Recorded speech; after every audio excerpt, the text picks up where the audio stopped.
رجعت لكم بقى بالحكايه اللي بتحبوها، حكايه عم الدنيا وعم الناس وواد جي بالصلاة على النبي. ووقفنا فيها الحلقه اللي فاتت لما الاب عمل خطه عشان يرجع مراته الاولى فانج ويرجع ابنه جي البيت تاني من غير ما مراته التانيه تعمل مشكله، ولكن الزوجه التانيه الحربايه اللي منها لله بتعترض، ولكنه بيقول لها خلاص يا ست ليلي عشان خاطرك انت بس انا هودي واد جي بعيد جدا يتعاقب شويه لانه ضرب ابنك الواد زويا، فهوديه يتعاقب بالصلاة على النبي. وبتكون دي اصلا خطه الاب يابا انه يودي الواد جي يتدرب بالصلاة على النبي. وبعد لما جي بيوصل للمستوى الثامن يا ولاد بتجيله رساله قبول في اكاديميه كارجس بالصلاة على النبي، والعم فا يابا وهو بيوصله بيقول له ان ليه اخ اكبر وانه كمان موجود في الاكاديميه. وجي بيكون مصدوم لانه ما يعرفش انه عنده اخ كبير بالصلاة على النبي. فقبل ما نبدا يابا انزل اشترك في القناه واعمل لايك للفيديو يا ولي، ويلا بينا نخش على ملخص الانمي بتاعنا.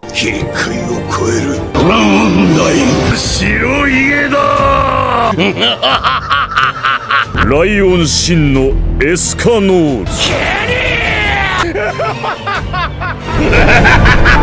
وفا بيقول له امك تبقى الزوجه التانيه مش الاولى ولا جي، والزوجه الاولى كان اسمها رو، وهي وامك فانج كانوا صحابه كويسين جدا مع بعض يا ولي لحد اما ابوك اتجوز الحربايه العقربه اللي اسمها ليلي واللي هي اصلا الزوجه التالته مش التانيه. وساعتها الزوجه الاولى رو زعلت جدا وخدت ابنها ومشيت بعيد عن القصر بالصلاة على النبي يا ولي. وجي بيقول منك لله يا ليلي طفشت الزوجه الاولى واخويا الكبير الله يخرب بيتك، لولا ان امي ذكيه وقويه كان زمانك طفشتيها هي كمان يا بعيده.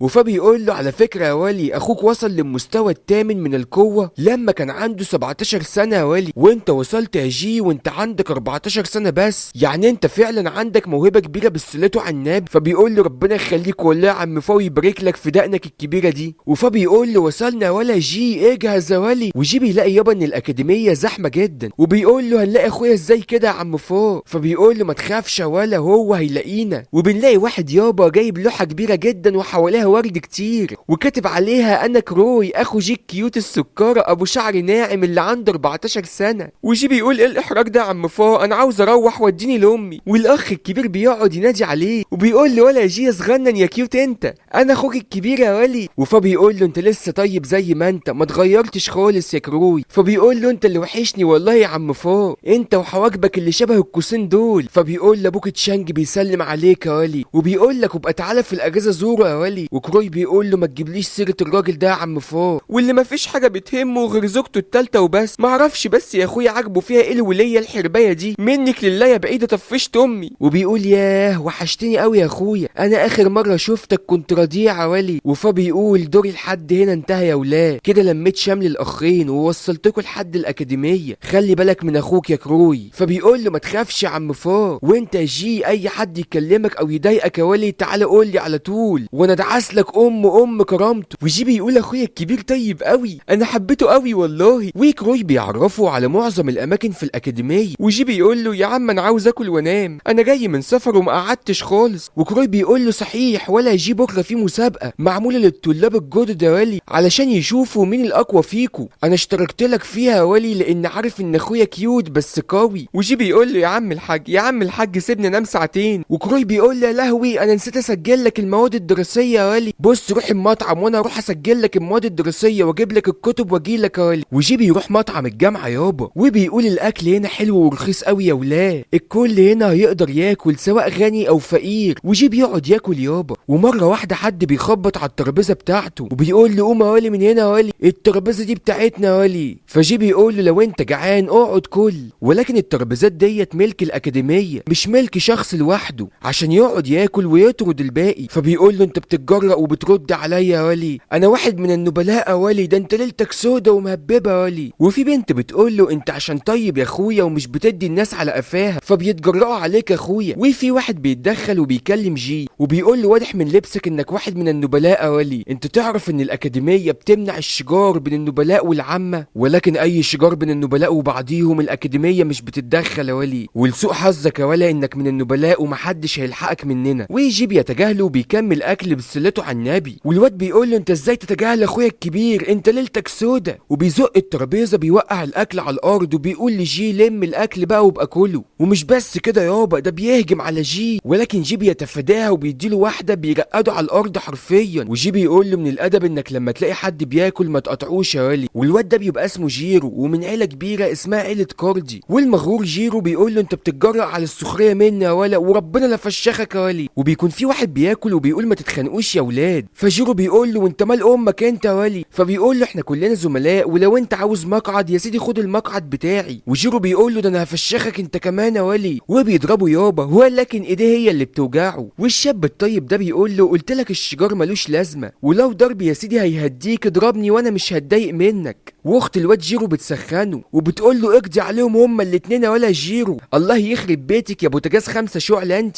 وجيرو بيسمع كلامها وبيقول فعلا انا لازم اموتهم هما الاتنين ابشع موته. ولكن اخوه الكبير بيقول له ما تضربش غير جي، لان الواد التاني من الفقراء والعامه وقانون الاكاديميه بيمنع ده، ولكني عاوزك تعذب جي حتى الموت يا ولي. والاكاديميه ساعتها مش هتتدخل ابدا لانها خناقه بين النبلاء والقانون بيسمح بده. وجي بيستعد للمعركه يابا، ولكنه بيلاقي واحد بيتكلم وبيقول مين الحقير اللي بيتريق على اخويا، هو فين اللي عامل لي فيها خفاش وبيطير. هي المشكله يابا انه بينزل واقع على الترابيزه وبيبقى شكله عرة خالص. وجي بيقول في سره يا اخي كسفتني الله يكسفك. وكروي بيقول له يا جي صحيح انا جبت لك الكتب يا ولي، خد الكتب اهي ويلا نكمل الخناقه، وبعد ما نخلص نروح نسجل في المسابقه بتاع بكره يا ولي. واخو جيرو اللي اسمه كاديو بيتكلم بسلته على النبي وبيقول هو جي اخوك يا كروي. فكروي بيقول له ايوه اخويا، وهو على فكره بقى عبقري وكيوت وسكره زي كده بالظبط. فبيقولوا مين اللي قال عليك كيوت اصلا يا عم كروي، ده انت ما شاء الله شبه الجحش. وكاديو بيقول في سره لو هجمنا على جي دلوقتي كروي هيدافع عنه ومش هنعرف نستفرد بيه، الحل الوحيد نقتله في مسابقه بكره ومحدش هيتدخل خالص. واخواته بيقولوا له انت هتمشي خلاص يا كاديو؟ فبيقول ايوه، وبيسالوه طب هتمشي ليه، لسه ما جبناش حقنا يا ولي. فبيقول لهم تعالوا بس وهفهمكم الخطه بره. وكروي بيقول له شفت بقى يا ولي، شفت اخوك الكبير بيحل اي مشكله ازاي، قول لي على اي خناقه او اي حاجه وانا هخلصها لك على طول يا ولي. ويجي بيكون بيتمشى يابا وبيقول اخويا الكبير ده غامض جدا، كل شويه يمشي ويقول معلش اصل نسيت حاجه مهمه، ازاي بس يسيبني كده كل شويه، ده اول يوم ليا في الاكاديميه ومعرفش اي حاجه، ده انا حتى ما عنديش اصحاب خالص غير الواد الطيب اللي قابلته في المطعم بتاع الاكاديميه. وبيتمشى في الاكاديميه يابا وبيلاقي ساعتها 2 عصافير كناريا قاعدين يلفلفوا ويحبوا في بعض يا ولاد، وبيقول ياه عقبالنا يا رب، يا سلام على الحب وعلى جماله. ولكنه بيبص جنبه بيلاقي في عصابه بتتكلم مع بعضيها، فبيشك في الامر يابا وبيتجسس عليهم بالصلاة على النبي. وبيلاقي واحد منهم بيقول الخطه كالتاليه يا رجاله، في بنت هتعدي من هنا واحنا هنهجم عليها، بس خلي بالكوا السيد بيقول لكم اوعوا تاذوها، احنا هنعمل كاننا بنخطفها وهو هيجي وهيضربنا وينقذها عشان خاطر بقى البنت تشوفه بطل وتحبه بقى وكده. وجي بيقول ايه ده، هي الحركات القرعه دي موجوده في العالم ده كمان ولا ايه؟ انا كنت فاكرها موجوده في العالم بتاعي بس. ايه بالمناسبه يا جين احب اقول لك ان الحركه ديت موجوده في كل العوالم بالصلاه على النبي. ايه وبيني وبينكم يا عيله نور بس ما تقوليش لحد عن الموضوع ده، انا شخصيا نفذت الحركه دي وكانت هتنجح معايا لولا واحد صاحبي متخلف الله يخرب بيته بوظ لي الخطه، كان زماني مرتبط دلوقتي بفتاه احلامي. منك لله يا صبري. يلا هبقى احكي لكم الموقف ده بعدين لما نوصل 100,000 في فيديو الرد على الكومنتات. وساعتها بنشوف الواد جي بيقرر يهجم على العصابه ويبوظ الخطه بتاعتهم بالصلاه على النبي. والبنت يابا بتكون معديه والعصابه بتوقفها وبتقول لها عندك وليه، احنا عصابه على فكره وخلي بالك بقى عشان احنا جايين نعمل معاك الخطيئه، وبقى خدي التقيله احنا بقى عصابه اشرار واقوياء وجايين نضربك كمان. وجي بيقول هي العيال دي عبيطه ولا ايه؟ وساعتها البت يابا بتمسك واحد وبتديله واحده سوبليكس بالطياره في الجو يابا وبتقول انتوا ضعاف قوي يا ولي، انا هفشخكوا يا ولي. وجي يابا بيكون ماسك رئيس العصابه بيقول له ادي اخره الحركات القرعه يا اهبل يا عبيط يا متخلف اتفوق عليك. والعصابه بتبص للرئيس وبتقول له ايها الرئيس احنا نعمل ايه، البت هتفشخنا. والبنت بتفهم ان العصابه قصدها ان جي هو الرئيس، وجي بيقولوا ربنا ما انا انسه، دول قصدهم ان الرئيس ده، ولكنه يابا بيلاقي الرئيس خد له في اسنانه وبيجري. والبنت بتقول له شكلك محترم يا ولي ولكنك طلعت سافل وخسيس اتفوق عليك. وبتقول له انا لازم اعاقب الاشرار يا ولي. وجي بيقول استعنا على الشقه بالله، انت اللي جبتي لنفسك يا وليه. ولكن بنلاقي واحده بتتدخل يابا وبتقول اقف مكانك يا ولي انت وهي، وحرفيا الاتنين مش بيقدروا يتحركوا. والبنت اللي اسمها جي بتقول انت جيتي اخيرا يا معلمه. والمعلمه ديت يابا بيكون اسمها سانو، وواضح ان جوي بتحب سانو جدا. والمعلمه سانو بتقول لها مش احنا اتفقنا يا بت يا جوي ما تستخدميش قوتك جوه الاكاديميه؟ فبتقول لها اسفه يا معلمه، ولكن الولد الحقير دوت من الاشرار، وانت علمتيني اي شرير لازم نفشخه وما نسيبوش. وجي بيقول لها وربنا يا ناس سوء تفاهم، والله العظيم يا ناس سوء تفاهم، انا كنت بنقذها، كان يوم اسود يوم ما فكرت انقذها. والمعلمه بتقول ارجعي انت يا بت يا جوي كملي مذاكره وانا هتعامل معاه. والبت جوي بتغيظ وبتطلع لسانها ليه وبتقول للمعلمه هتنفخك يا ابو دماغ لفته، احسن اسفخس عليك. والولا جي بيقول للمعلمه صلي على النبي كده يا معلمه وسيبيني اشرح لك اللي حصل. والمعلمه بتقول له يا جي يا ابن عائله تشانج القوه السحريه اللي عندك استثنائيه يا ولي. وجي بيقول بسم الله الرحمن الرحيم، ايه ده انت عرفتي مقدار قوتي ازاي؟ وعرفت انا من عائله تشانج ازاي؟ وبتقول له انا مش هعاقبك دلوقتي يا ولي، ولكن لازم تثبت لي انك مؤدب ومحترم وبتحسن التصرف يا ولي، والا هقتلك بنفسي يا جي. والولا جي بيقول عليا النعمه الست دي مجنونه، استرها معايا يا رب انا عبيط اصلا. والعمه يابا بتفتح بوابه وبتدخله فيها، والواد جي بيقول حد يلحقني يا ناس انا بتشفت يا اخوانا. فانزل اعمل لايك دلوقتي يا صديقي واشترك في القناه يا ولي علشان نعرف المعلمه سانو ودت الواد جي فين بالصلاة على النبي. ولو انت بقى ولي من عيله نور وجامد جموده شير الفيديو على صفحتك الشخصيه على الفيسبوك بالصلاة على النبي او لزمايلك على الواتس يا ولي. وكان معاكم نور من قناه ملخصات نور وبس كده، سلام.